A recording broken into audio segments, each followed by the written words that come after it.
오늘의 주요 뉴스입니다. 방역당국은 이달 말까지 상반기 접종 목표인 전 국민의 25% 백신 접종이 가능할 것으로 내다봤습니다. 다음 주부터 적용될 사회적 거리두기 단계가 오는 금요일 발표됩니다. 최근 일주일간 변이 바이러스 감염자는 175명 늘어 지난해 10월 이후 총 1,738명으로 집계됐습니다. 확진자 수는 영국형, 남아공형, 인도형 순으로 많았습니다. 문재인 대통령이 오는 11일부터 열리는 G7 정상회의를 글로벌 백신 허브 역할을 강화하는 계기로 삼겠다고 밝혔습니다. 또 코로나 회복 과정에서 양극화와 불평등 해소 등에 총력을 다하겠다고 말했습니다.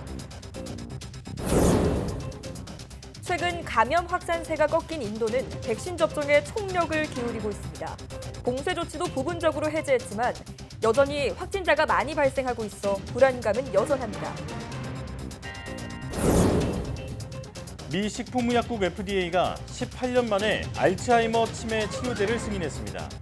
병의 근본 원인에 대응하는 신약으로 처음인데 FDA 자문위원회가 승인을 권고하지 않은 약이어서 효능 논란이 예상됩니다.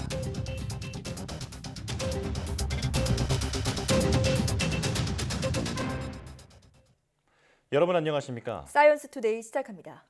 다음 주부터 적용될 사회적 거리두기 단계가 오는 금요일 발표됩니다. 중앙재난안전대책본부는 3주 연장된 기존 거리두기가 오는 일요일에 종료된다며 금요일에 단계를 확정해 다음 주 적용할 방침이라고 밝혔습니다.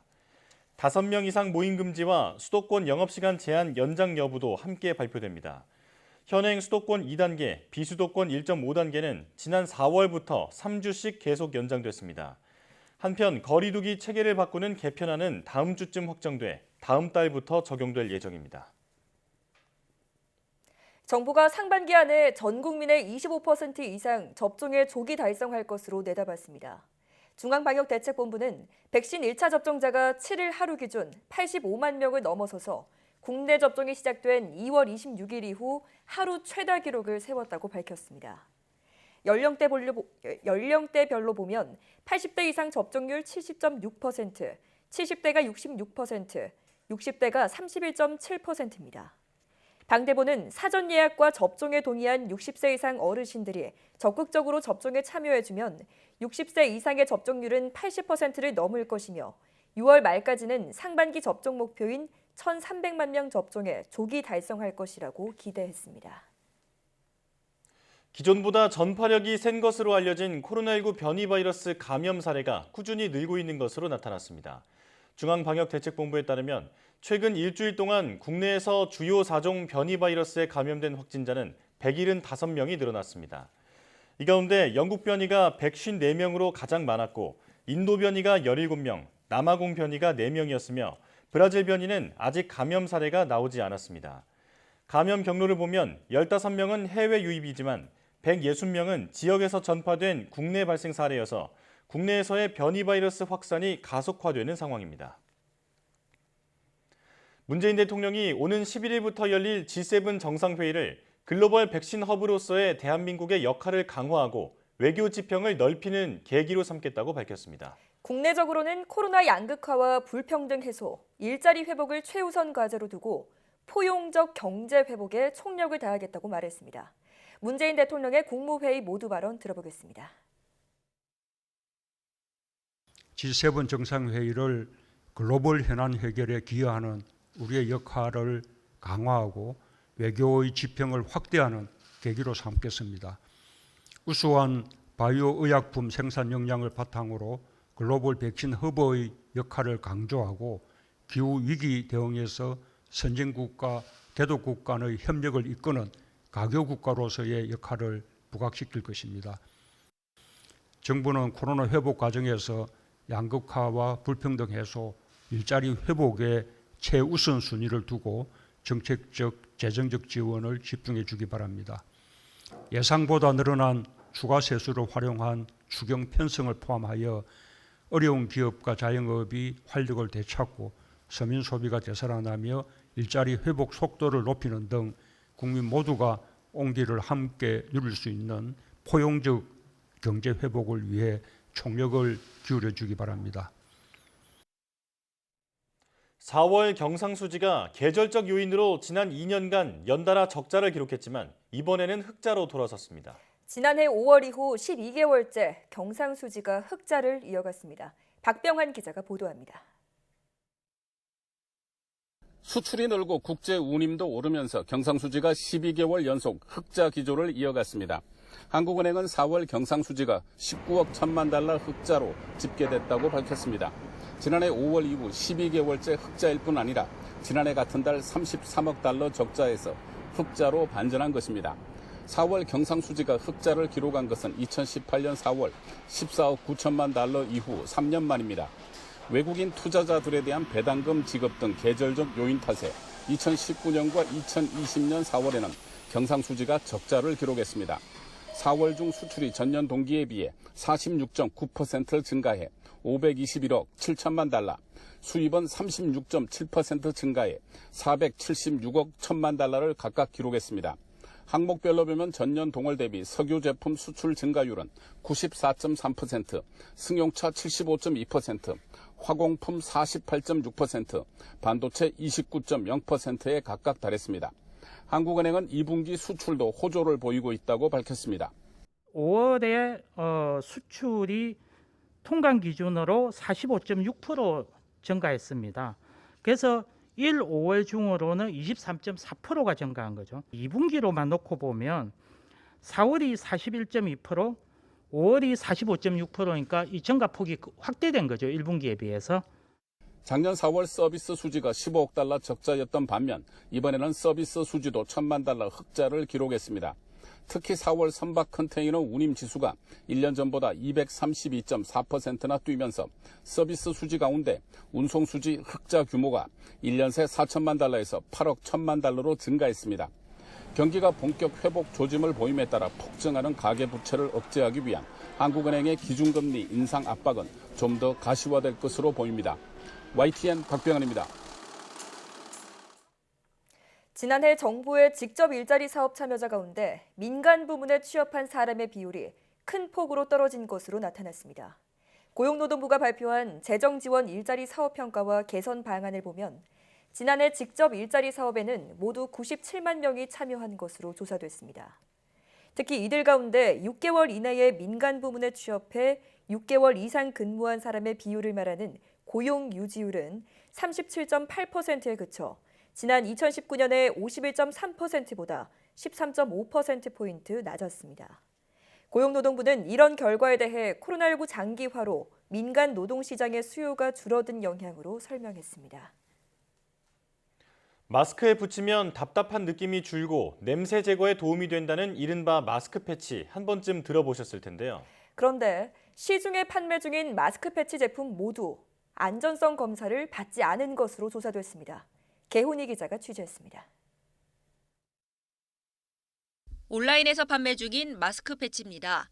향기가 나서 마스크에 붙이면 입냄새 제거에 효과적이라고 광고합니다. 코로나19가 장기화되면서 마스크 착용이 일상화되자 마스크 패치 제조업체들도 우후죽순 생겨났습니다. 한국소비자원이 마스크 패치 49개 제품을 조사해봤더니 모든 제품이 안전성 검사를 받지 않은 것으로 확인됐습니다. 방향제나 탈취제는 위해성 평가를 받고 판매해야 합니다. 그런데 마스크 패치는 호흡기와 밀접한 상태에서 사용하는 건데도 단 한 제품도 안전성 검사를 받지 않은 겁니다. 마스크 패치는 마스크에 부착해서 사용하는 방향제로 볼 수 있습니다. 코와 입에 밀착해서 사용하는 제품이기 때문에 안전성이 입증되지 않은 채 시장에 판매돼서는 안 됩니다. 소비자원은 49개 제품 사업자에게 즉각 판매 중단을 권고했습니다. 하지만 한 개 제조사만 안전성 검사를 받겠다고 답했을 뿐 제조를 중단하거나 일반용 방향제로 용도를 바꿔 판매하겠다고 답했습니다. 이에 소비자원은 일반용 방향제로 신고된 제품도 마스크에 부착해 사용하면 안 된다고 설명했습니다. 또 소비자들은 향후 제품 구입 시 안전기준 확인 마크를 확인해야 한다고 강조했습니다. YTN 개훈입니다.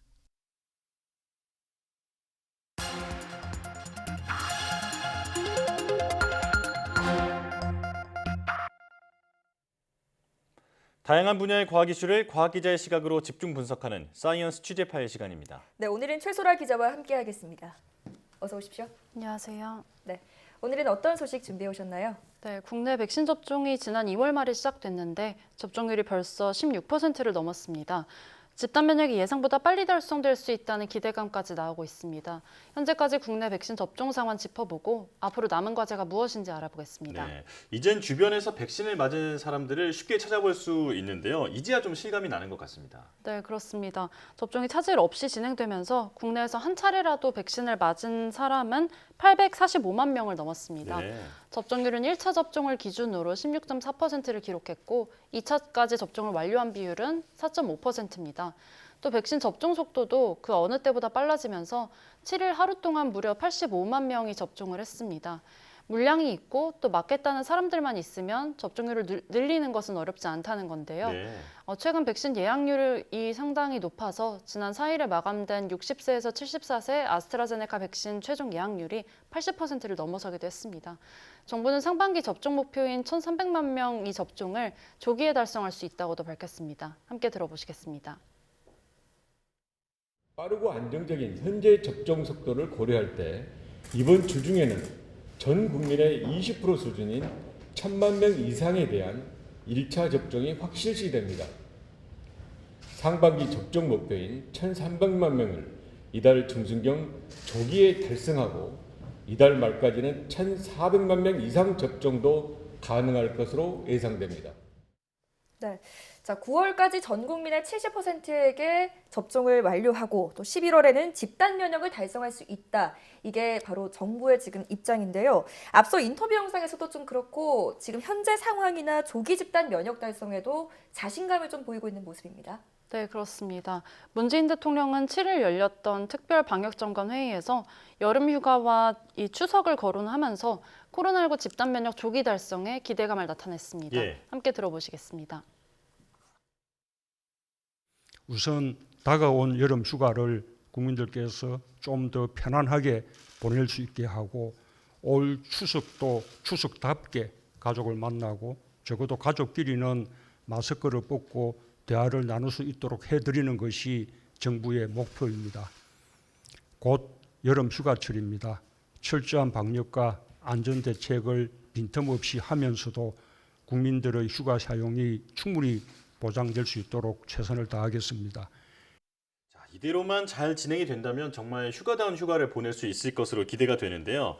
고령층부터 맞기 시작해서 이제는 젊은 층으로 확대되고 있는데 지금까지 어떤 순서로 국내 백신 접종이 진행됐는지 정리해 주시죠. 네, 처음에 접종이 시작되기 전에는 백신을 누구부터 맞춰야 하냐 이런 여러 의견이 있었는데요. 네. 결국에는 취약계층과 고령층을 우선순위에 두고 접종이 진행됐죠. 2월 26일부터는 요양병원과 요양시설의 입소자와 근무자들이 접종을 처음 시작했고요. 예. 이어서 3월에는 군대 내 보건 의료 인력 등이 접종을 시작했습니다. 4월 달에는 75세 이상 고령층과 또 돌봄 종사자, 경찰관, 소방관 그리고 30세 이상 장병에 대한 접종이 시작됐습니다. 또 5월 달에는 65세에서 74세 고령층과 또 중증호흡기 환자, 그리고 지난 6월 7일부터 60세에서 64세, 그리고 또 30세 미만 장병에게까지 접종이 시작됐습니다. 네. 자, 백신 접종 순서를 놓고 논란이 있긴 했었습니다만 취약계층과 고령층에게 우선 접종을 하기 시작한 덕분에 사망자가 줄어드는 효과가 있었다고요? 네, 그렇습니다. 코로나19의 치명률이 지난 1월 달에는 1.82%까지 치솟았었는데 매달 꾸준히 감소해서 이달에는 1.3%대까지 떨어졌습니다. 예. 접종률이 지금 16% 정도인데도 이 정도라는 거는 앞으로 60세 이상 고령층 접종을 완료를 하면은 치사율이 독감 수준으로 낮아질 수 있다는 그런 가능성을 보여주는 겁니다. 전문가 의견 들어보시겠습니다. 이 정도 치사율이 떨어진다는 얘기는 앞으로 60세 이상 고령층 1,300만 명 25% 접종을 하고 난다면은 이것이 0.1% 정도까지 갈 수 있다면은 즉 7월 정도의 예상이 그 정도 될 수 있다면은 독감과 비슷한 관리 가능한 질병이 되지 않을까 그렇게 예상을 할 수가 있는 부분이 있어서 네네. 사실은 7월 달 정도 되면은 젊은 층 사이에서 환자가 많이 발생한다든지 또는 인도 변이주가 많이 나온다든지 하는 것이 큰 의미가 없어질 수 있습니다. 이게 걸려서 사실 그 치명적이지만 않다면 앞으로도 그렇게 두려워하지 않아도 된다 이런 말인데요. 하지만 긴장을 놓쳐서는 안 되겠죠. 앞으로 어떤 과제들이 남아 있나요? 네, 일단은 백신의 공급이 차질 없이 진행되도록 하는 게 중요하겠습니다. 예. 국내 백신 접종 능력이 하루 100만 명 정도로 충분한 상황이지만 제약사와 비밀 유지 조항 때문에 아직은 백신이 언제 얼마나 들어온지까지는 알려지지 않은 상황이거든요. 예. 또 한 가지는 접종 속도 둔화를 경계해야 됩니다. 청소년 등 백신을 맞을 수 없는 사람도 있고 지금도 백신을 거부하는 사람들도 꽤 있는 등 접종이 어느 정도 진행되면은 포화 상태에 이르면서 속도가 느려질 가능성도 있습니다. 예. 예를 들면 현재 미국의 경우 백신 접종을 반년 전에 시작을 했는데도 아직 접종률 70%를 도달하지 못하고 있습니다. 네, 한번 전문가 의견 들어보시겠습니다. 지금 앞으로 70%를 정말 완성을 하려면 일정표를 쭉 보여줘서 현장 의료기관과 그다음에 관련 현장 보건소나 이런 인력들이 충분히 예측 가능한 준비를 할 수 있어야 되고요. 지금은 그렇게 약간 좀 아직도 우왕좌왕합니다. 예, 계획대로 하지 않고요. 예. 그래서 그 다음에는 이제 이 각 연령대별로 각 계층별로 얼마나 동의율이 되느냐, 안 된다면 어떻게든 끌어올리느냐 하는 이런 계획을 아주 정교하게 짜나가지 않으면 목표는 뭐 달성 가능해 보이지만 자칫하면은 그 70%라는 숫자에 도달 못할 수도 있다 그렇게 봅니다. 네, 또 다른 한 가지 관건은 청소년 백신 접종이 허용될지입니다. 코로나19 변이가 확산되면서 그동안 상대적으로 감염에 안전한 것으로 알려졌던 소아 청소년의 감염 사례도 증가하는 추세입니다. 예. 미국과 캐나다에서는 12세에서 15세 대상 백신 접종이 진행이 되고 있고 또 최근에는 영국과 스위스, 이스라엘 등도 청소년 접종을 시작했습니다. 네. 집단 면역을 형성하기 위해서는 학교 내에서의 집단 감염도 막아야 할 텐데요. 2학기 등교 개학을 앞둔 상황에서 청소년 백신 접종도 이런 집단 면역의 관건이 될 것으로 보입니다. 예. 네. 자, 현재로서는 접종 속도나 상황이 원활하게 진행되고는 있다지만 아직까지 변수가 많이 남아있기 때문에 끝까지 긴장의 끈을 놓아서는 안 되겠습니다. 지금까지 최소라 기자와 함께했습니다. 고맙습니다. 감사합니다.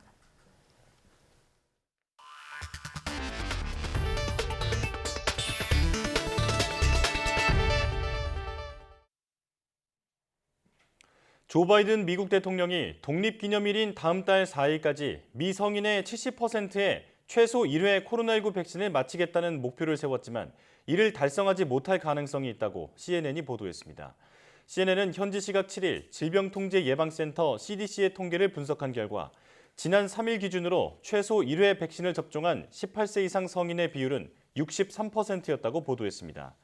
이는 일주일 전인 5월 27일의 62%에서 1%포인트 상승한 수준입니다. 하지만 CNN은 일주일 새 성인 인구의 1%가 추가로 첫 백신을 접종한 것은 2월 중순 CDC가 이 통계를 파악하기 시작한 이후 가장 낮은 것이라고 지적했습니다. 미국 제약회사 모더나가 유럽과 캐나다에서 자사의 코로나19 백신을 12세에서 17세에게 사용할 수 있도록 승인 신청을 했습니다. 로이터 통신은 모더나가 현지 시각 7일 유럽연합의 유럽의약품청과 캐나다 의약품규제당국에 각각 12세에서 17세 대상 백신 접종을 위한 긴급 사용 승인을 신청했다고 전했습니다. 모더나는 미국 식품의약국 FDA에도 12세 이상에 대한 긴급 사용 승인을 신청할 예정인데 정확한 일정은 알려지지 않고 있습니다. 최근 코로나19 확산세가 꺾인 인도는 백신 접종에 총력을 기울이는 한편 봉쇄 조치도 부분적으로 해제했습니다. 하지만 여전히 많은 감염자가 발생하고 있어서 불안감은 계속되고 있습니다. 강성옥 기자가 보도합니다. 인도의 하루 신규 확진자 수는 지난달 초 41만 명까지 치솟았지만 최근에는 10만 명 선으로 줄었습니다. 인도의 수도 뉴델리와 뭄바이 등 주요 도시는 거의 2달간 경제 활동에 강력한 봉쇄 조치가 취해졌지만 부분적으로 규제가 풀렸습니다. 쇼핑몰과 상점은 오전 10시부터 오후 8시까지 격일로 영업할 수 있게 됐습니다. दिन काफ़ी अच्छा काफ़ी कम कोई ज़्यादा रश नहीं था जैसे गाइडलाइन था कि 50% मेट्रो में आना है तो उसी के हिसाब से था तो काफ़ी अच्छा महसूस हो रहा है काफ़ी टाइम से घर में ही थे सिक्योर थे अपना सेफ थे घर में अब बाहर निकले सेफ्टी से बाहर निकले बाकी अब देखते हैं अब आज बहुत अच्छा लग रहा है क्योंकि काफ़ी टाइम बाद ओपन हुए हैं 히말라야 잠무와 카슈미르 지역의 산간지대. 방호복을 입고 백신 상자를 든 보건 요원들이 가파른 언덕을 오릅니다. आज पहली बार डॉक्टरों की टीम आई है हम उनका बहुत करते हैं शुक्रगुजार करते हैं उन्होंने हमको सबको वैक्सीन की है. 인도 정부는 백신 접종과 보급에 총력을 기울이고 있습니다. 연방 정부가 전체 백신의 75%를 직접 관리하고 주 정부에 무료로 공급하기로 했습니다. 하지만 최근 백신 공급에 차질이 빚어지면서 연방 정부의 비난이 쏟아지고 있습니다. 인도에서는 현지 시간 7일 백신 접종을 2차례 마친 사람은 4,630만 명으로 13억 8천만 인구의 3.4%에 지나지 않습니다. 전문가와 야권은 세계 백신의 60%를 생산하며 의약품 강국임을 자랑하던 인도가 부실한 백신 조달 정책 때문에 백신 부족 사태가 빚어졌다고 지적하고 있습니다. YTN 강소복입니다.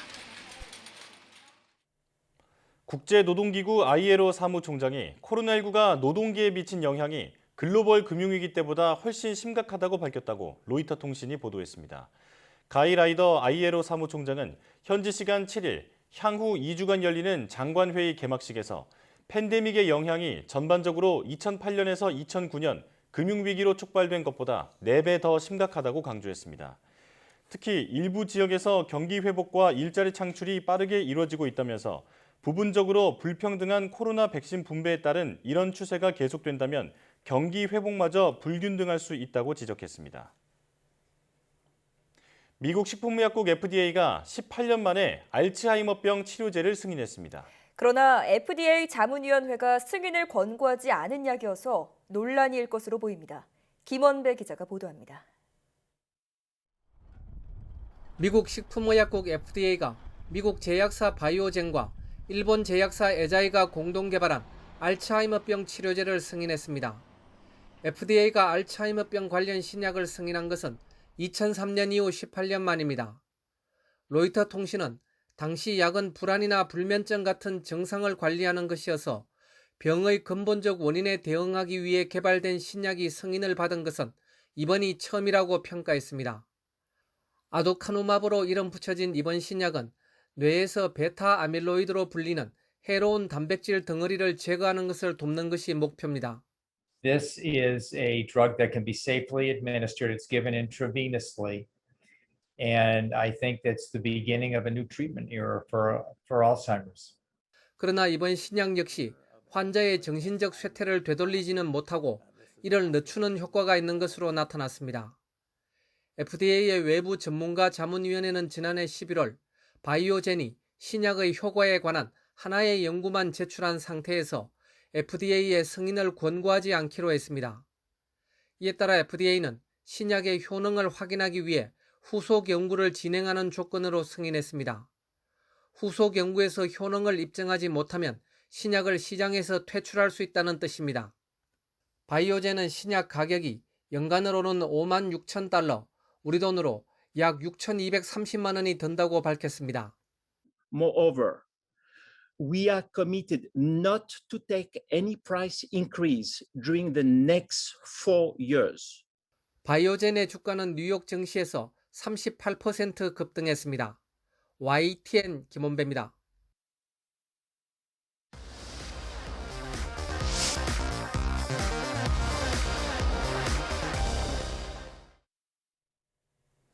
당구는 탄성과 회전, 힘 등 다양한 과학적 원리를 이용하기 때문에 두뇌 스포츠로 불리기도 하죠. 네, 오늘 사이언스 앤 라이프에서는 각도와 회전의 미학, 당구의 모든 것을 알아봅니다. 화면으로 함께 만나보시죠.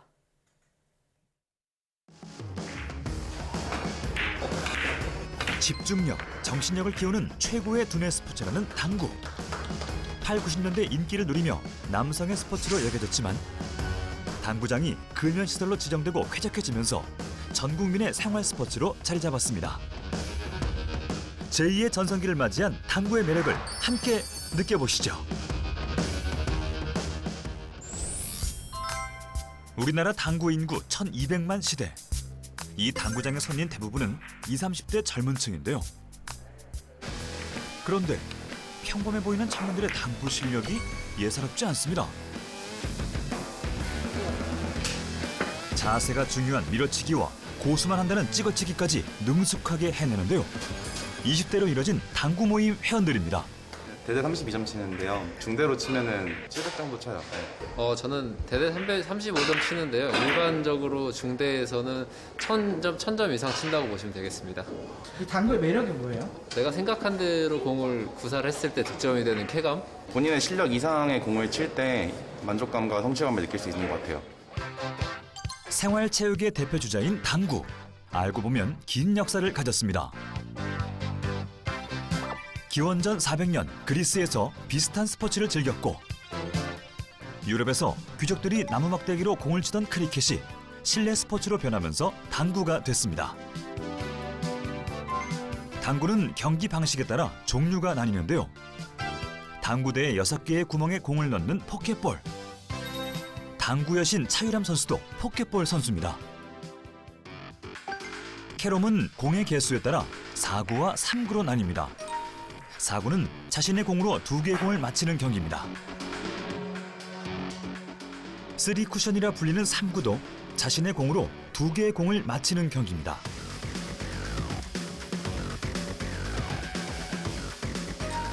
다만 2개의 공을 다 맞히기 전에 3회 이상 당구대의 벽인 쿠션에 부딪혀야 합니다. 그래서 3쿠션이라고 부르죠.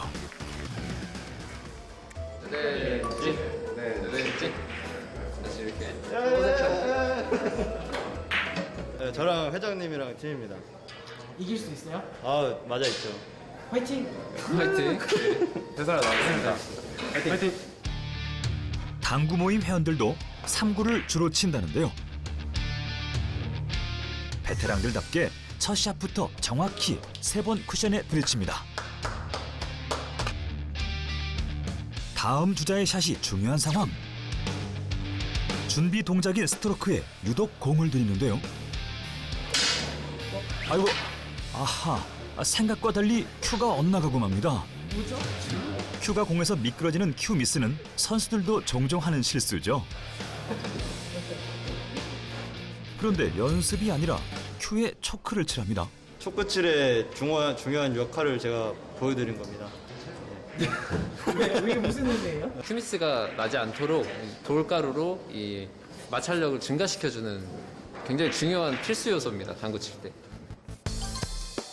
초크는 탄산칼슘이 주성분인데요.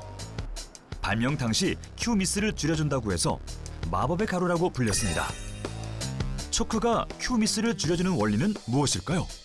공에 정확하게 중심부를 치지 않는다면 조금이라도 옆으로 벗어나게 되면 공면을 치게 되기 때문에 무조건 큐가 미끄러지게 돼 있죠.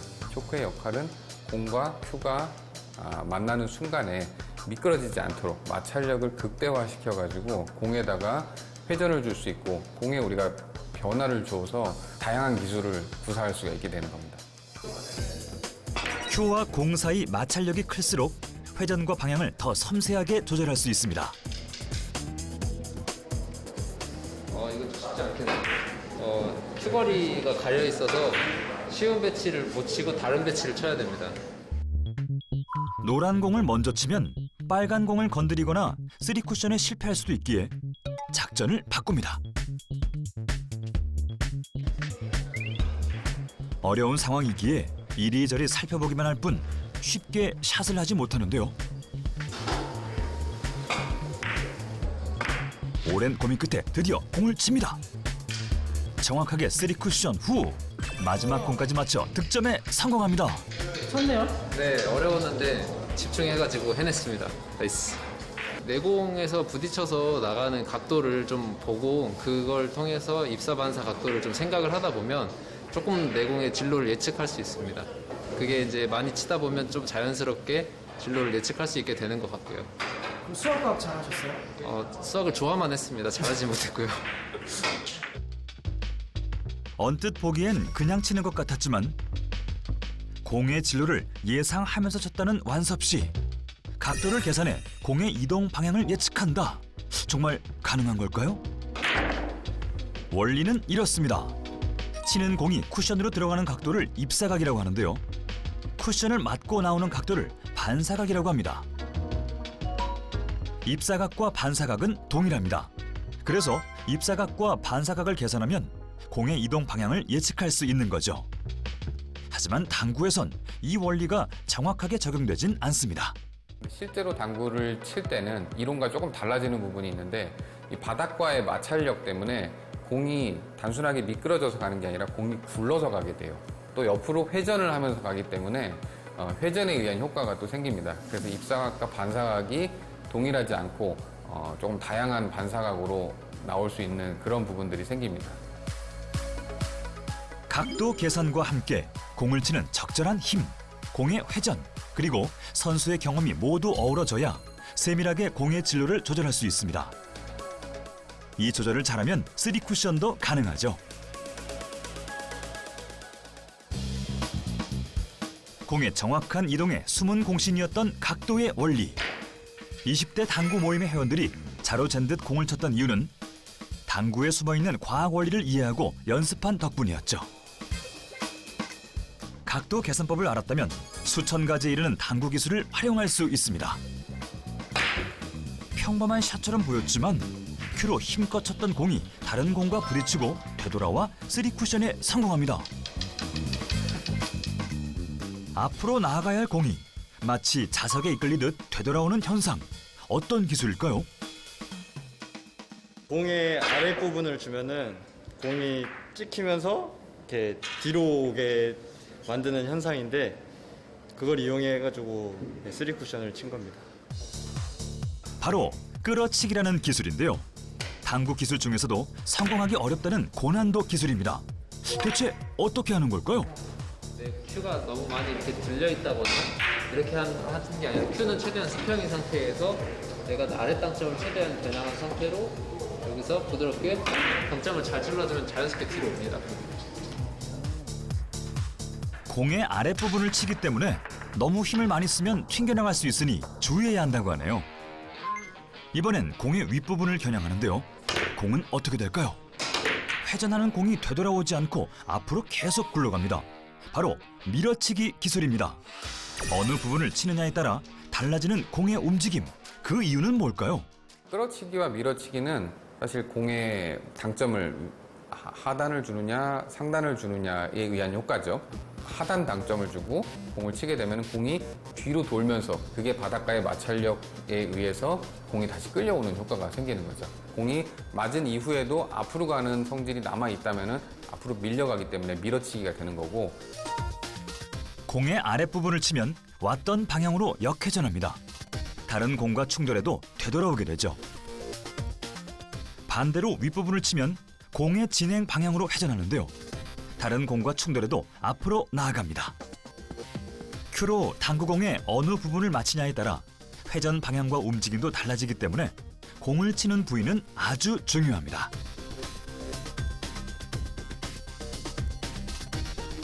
이번엔 세 개의 공이 한 곳에 몰려 있는데요. 공 사이가 가까워 쉽지 않아 보입니다. 이 공은 집어쳐야 될 것 같습니다. 보통 마세는 300 이하 금지로 많이들 알고 계실 텐데요. 저희는 300이 넘기 때문에 쳐도 됩니다. 그리고 또 당구 기술의 가장 꽃이라고 또 많이들 알고 계시는 부분인데요. 한번 시도해 보도록 하겠습니다. 당구의 대표 기술인 찍어치기라는 기술입니다. 공이 당구대 쿠션에 너무 가까이 있거나 공과 공 사이가 좁아서 수평으로 칠 수 없을 때 수직으로 찍어서 치는 기술입니다. 큐로 위에서 내리 찍어야 하기에 고난도 기술인데요. 완섭 씨는 쉽게 해냅니다.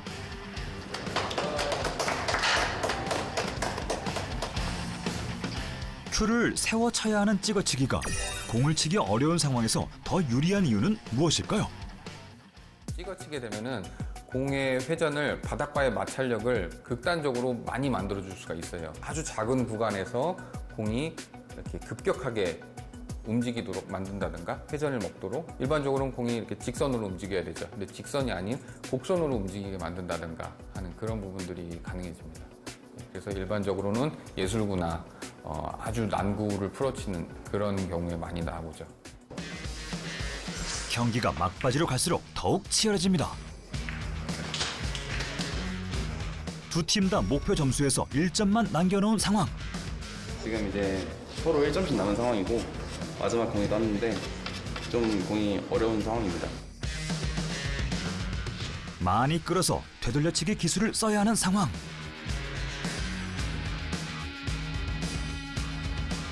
승패를 결정할 마지막 샷을 신중하게 쳐보는데 하지만 당구공끼리 부딪히면서 실패하고 맙니다. 완섭 씨에게 찾아온 절호의 기회. 저에게 기회가 왔습니다. 이기는 게 좀 중요한가 봐요. 그럼요. 당구는 이기려고 치는 스포츠이기 때문에 나에게 정해진 기회 내에서 최선을 다해서 상대를 이기기 위해서 모든 노력을 다 해야죠. 그리고 또 지면 게임비가 또 내야 되기 때문에 이겨야 됩니다.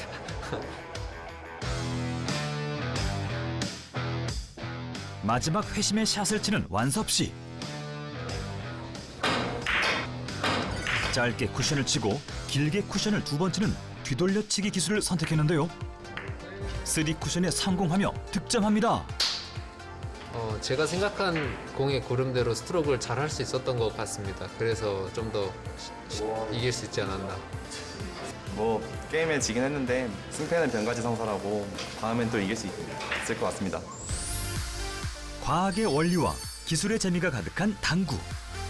당구 기술을 하나씩 알아가다 보면 당구의 저절로 빠져들지 않을까요?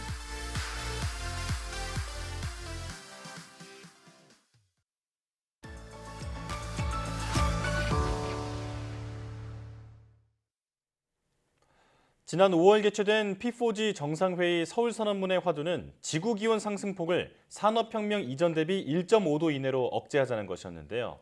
이미 1.2도가 상승한 지금 전 세계가 기후위기를 막기 위해 대응책을 내놓고 있습니다. 최근 기상청에서는 지구 평균 기온이 1.5도 이상 상승할 경우를 가정한 동아시아 지역 미래 극한기후 변화 분석 결과를 발표했는데요. 오늘 날씨학개론에서는 이와 관련한 자세한 이야기 나눠보겠습니다. KBL 반기성 센터장과 함께합니다. 어서 오십시오. 네, 안녕하세요. 네. 자, 1850년부터 1900년까지를 산업혁명 기간으로 부르는데요. 이때부터 이미 지구기온이 1.2도가 올랐다고 합니다. 자, 그렇다면 1.5도를 넘는 시기는 언제쯤으로 보고 있나요? 일단 뭐 다수의 그 기후학자들이 현재 추세대로입니다. 현재 네. 추세처럼 이런 온실가스를 많이 배출하는, 그래서 온실가스 정말 지금 현재 추세대로 계속 증가해 나간다면 2030년 정도면 1.5도 이상 상승할 것으로 예측을 하고 있어요. 네. 자, 이제 5월 27일이었죠. 세계기상기구는 새로운 기후 예측을 발표를 했습니다. 자, 이 보고서에 따르면 2025년까지 5년 내 일시적으로 1.5도에 도달할 가능성이 있다라고 밝혔는데요. 네. 세계기상기구가 발표한 새로운 기후 업데이트에 따르면 적어도 향후 5년 이내에 연평균 지구기온이 일시적으로 산업혁명 이전 수준보다 1.5도 높은 수준에 도달할 확률이 약 40% 정도이고요. 이런 확률은 시간이 지남에 따라 증가하고 있다고 밝혔는데요. 네.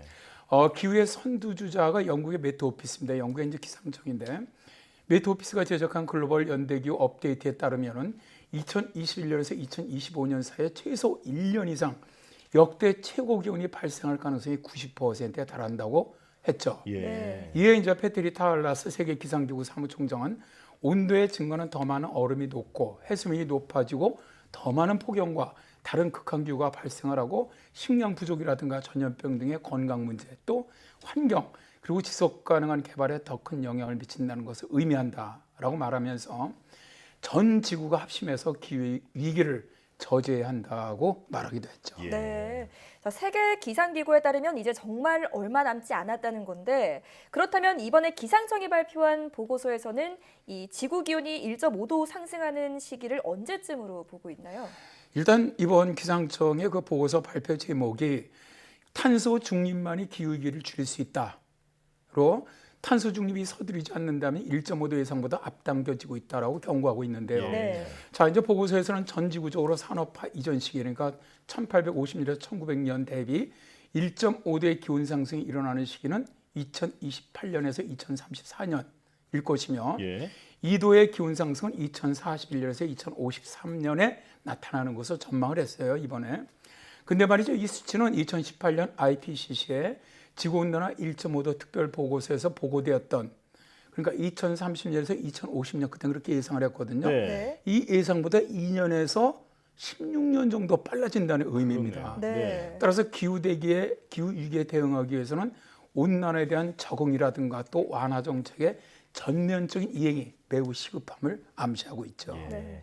빠르면 2028년, 그러니까 당장 7년 후에 1.5도 상승이 이루어질 수도 있다라는 건데요.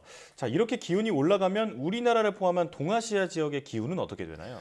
저 동아시아 지역에서 육지죠. 육지 지역의 이제 고온 현상이라든가 혹은 호우 이런 극한 현상 같은 경우는 전 지구적 온난화 수준이 1.5도에서 2.0도로 상승하는 경우 55에서 75%의 증가 경향을 보이는 것으로 나타났어요. 예. 만일 기온이 더 올라서 3.0도 수준의 온난화를 겪게 된다면 동아시아 지역의 극한 현상은 1.5도 기온 상승할 때보다도 오히려 2배 정도 더 증가하면서 미래 기후 위험도가 더 커질 것으로 예상하고 있습니다. 예.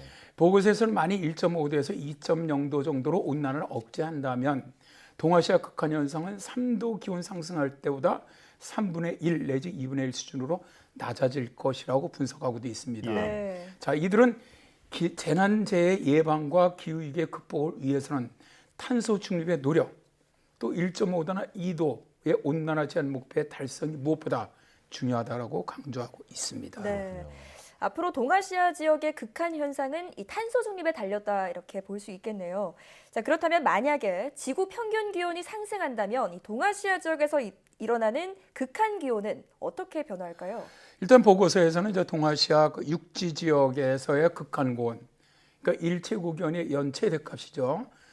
자, 이것은 1.5도, 2.0도, 3.0도로 기온 상승이 일어날 때를 대비해서 현재 이제 기후 자료는 1995년에서 2014년까지 자료를 갖다 통계를 했는데 여기 네. 대비해서 1.1도, 1.7도, 3도가 상승할 것으로 전망하고 있습니다.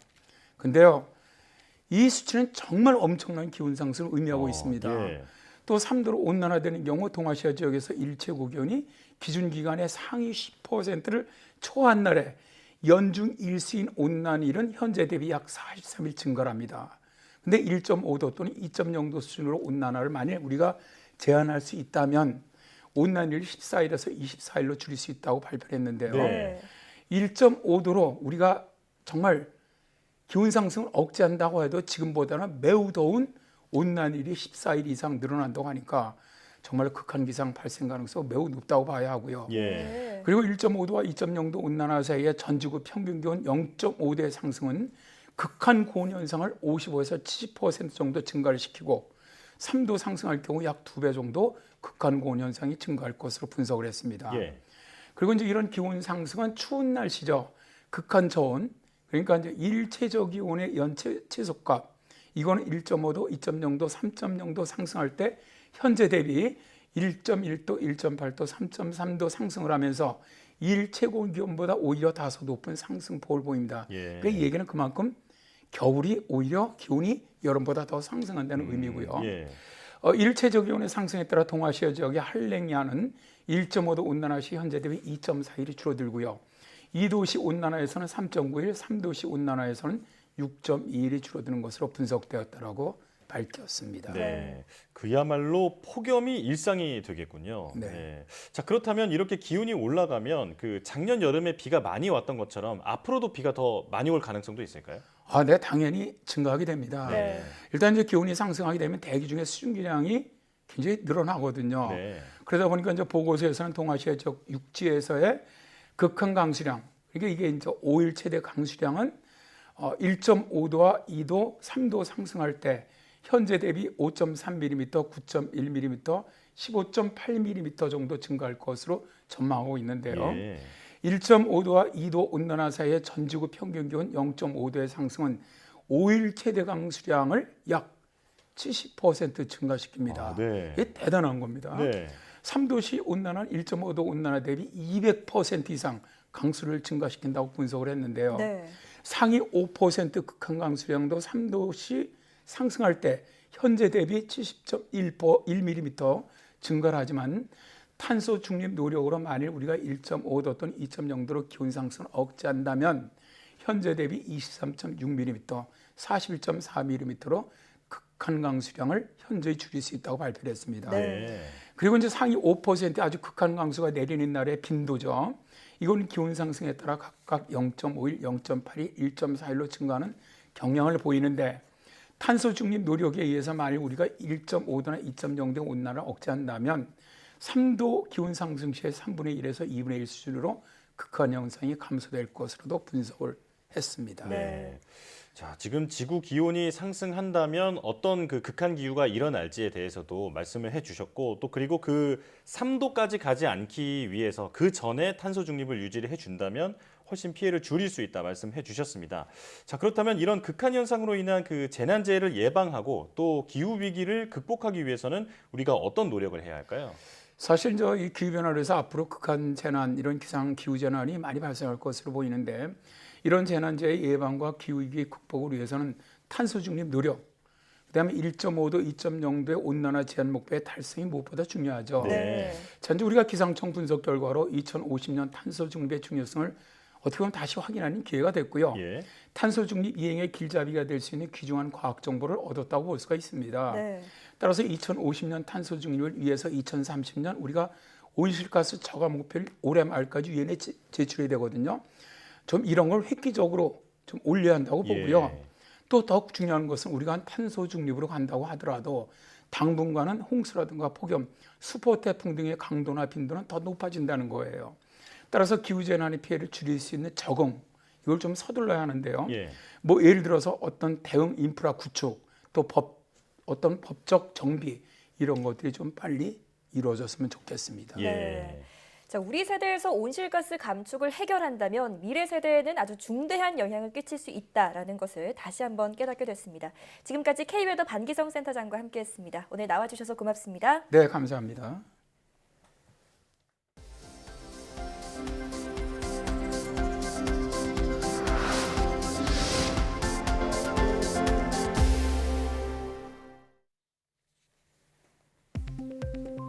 국내 연구진이 7빛깔 무지개색 모두를 만들어내는 미생물 균주를 개발했습니다. 카이스트 이상엽 특훈 교수 연구팀은 미생물의 대사 회로를 조작하는 시스템 대사공학 기술을 이용해 고효율로 7가지 무지개색을 생산하는 대장균을 배양하는 데 성공했다고 밝혔습니다. 그동안 미생물을 이용한 천연색소 생산 연구는 생산 비용이 비싸고 효율도 낮아 실용화가 어려웠습니다. 소아 고륙종 환자의 항암 치료 반응과 전이 정도를 기존보다 정확하게 예측할 수 있는 AI 모델이 개발되었습니다. 한국원자력의학원 우상근 공창배 박사팀은 유전자 정보와 진단 영상을 융합해 수술 전 소아 고륙종의 항암 치료 반응과 전이 정도를 예측하는 AI 모델을 개발했다고 밝혔습니다. 소아 고륙종 환자 52명을 대상으로 개발한 AI 모델을 적용한 결과 항암 치료 반응과 전이 예측 정확도가 85%인 것으로 확인됐습니다. 인체 줄기세포에서 유래한 소장 상피세포 모델이 개발됐습니다. 한국생명공학연구원 손미영 박사팀은 환자에게서 유래한 역분화 줄기세포에서 분화시킨 소장 상피세포 전구체를 대량 생산과 동결 보관이 가능하도록 만드는 데 성공했다고 밝혔습니다. 소장 상피세포 모델은 신약 개발 과정에서 약물의 흡수와 생체 이용률, 그리고 효능 평가를 위해 이용되는데 암조직에서 유래한 기존 모델은 기능성이 떨어지고 줄기세포 기반 모델은 대량 증식에 한계가 있습니다. 광주지방법원 민사 21부는 이사회의 총장 사의 수용 결정 효력을 멈춰달라며 김기선 전 광주과학기술원 지스트 총장이 낸 가처분 신청을 받아들였습니다. 재판부는 당시 이사회 결정이 절차상 문제가 있다는 김 전 총장의 주장을 받아들인 것으로 알려졌습니다. 이에 따라 김 전 총장은 다시 지스트 총장에 복귀하기도 했습니다. 앞서 김 전 총장은 급여 외에 거액의 연구비를 챙겼다는 등의 의혹을 노조로부터 받아왔습니다. 이에 지스트는 김 전 총장이 사의 의사를 밝혔다고 언론에 알렸지만 김 전 총장은 노조의 부당한 압력에 맞서려는 결연한 의지가 와전될 것일 뿐이라고 해명했습니다.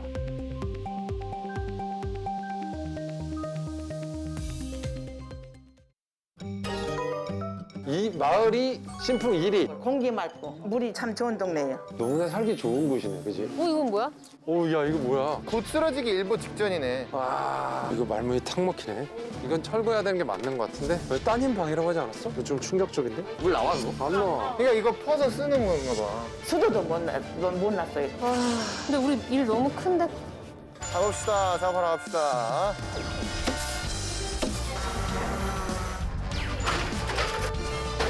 진짜. 이게 진짜 일이지 이제. 끝나겠지? 왜 둘이 같이 와? 이게 저희 같이 오는 멤버인데 어서 오세요. 원래 4명이서 와야 되는데 제 2명이 같이 와갖고요. 여기 이것도 데이트하기도 좋아요. 데이트하기도 좋아요.